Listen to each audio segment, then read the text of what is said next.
The Prabhupada Connection. Causeless Mercy. 3. Looking Eastward. Part 2. By Goradasa. I just remembered a couple of other incidents of causeless mercy which I received around the same time. It was 1970, and I was about 16 years old. I was working as an usher at the Winnipeg Arena. It was announced that one of the biggest rock and roll tours would be traveling across Canada and coming to Winnipeg. It was called the Festival Express, a train full of the likes of the band Janis Joplin, Mountain, Grateful Dead and many other counterculture heroes of the day. The Blue Bombers football field is where we helped to set up the stage. Thousands thronged from far and wide to worship their demigods on the altar of the stage. One of my jobs was to keep watch that no one jumped over high fences to get in for free, and another was to help anyone in difficulty. I remember that there was a small white tent set up in the middle of the field for people that were having bad LSD trips, and they were brought in there to help them restabilize, allay their fears, etc. I remember one guy was really losing it and was going out of control, flailing his arms, yelling, and looking and sounding like he had been possessed by some ghost. A couple of the other young ushers and I managed to restrain this poor soul, and we led him to the white tent.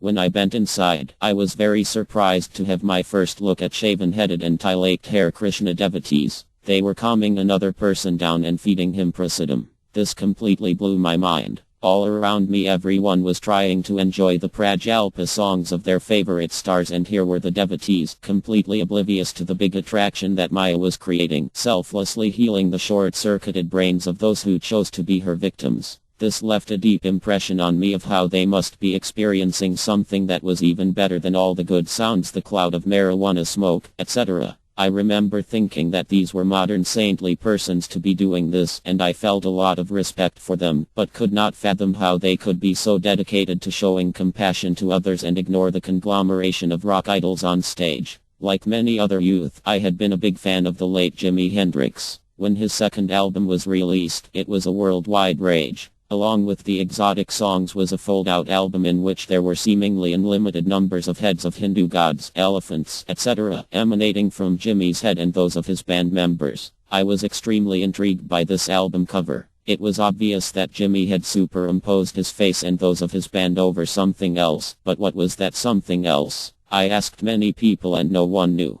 Then one day, my saxophone player, George, was coming home from an overnight stay with a pharmaceutical company that paid people to be guinea pigs while they tried out their latest drug on you, and you were paid. He had been kept in the dark for a couple of days. While crossing the lawn of the Parliament buildings, he came across a couple of posters that were lying in the grass. One was of a beautiful human-like monkey that said Hanuman, and the other, lo and behold, was the same photo that Jimmy had used, but with the original face of Lord Vishnu, Lord Brahma and Lord Shiva, called the Virata Rupa, from the 11th chapter of the Bhagavad Gita. I was very pleased to get this poster, because I saw it as another piece of the puzzle being put into place towards achieving the higher consciousness that I was searching for. Shortly after this, I attended the Birds Hill Folk Festival. Again, more big names like Joan Baez, Baptiste Marie, and many more played music for 2 or 3 days. After it was all over, I remember walking over a hill to get to some transportation. I was walking alone early in the morning as the sun was rising. Just as I got over the hill, I encountered a brahmachari dressed in bright saffron, with a gleaming shaved head and a big smile that was shining even more than his head. I didn't know what to make of him. He was very enthusiastic and friendly, and handed me a stick of spiritual sky incense as a gift that immediately captured my senses. Then he handed me a copy of Srila Prabhupada's book, The Perfection of Yoga, and I told him I was into it. He asked me for a donation and I gave him whatever I had. It seemed like he had just descended from another planet in the middle of the field, because there were no other devotees with him. I was very happy to receive these gifts. I remember the art in the book was so attractive to me, just like on the posters that George had found and given to me earlier. One evening I was supposed to go on a date with a girl. I wanted to make a good impression on her, so I went to the local liquor store to purchase my first bottle of wine. As I entered the store, I saw this fellow standing outside the door holding some roses, but didn't pay him much attention.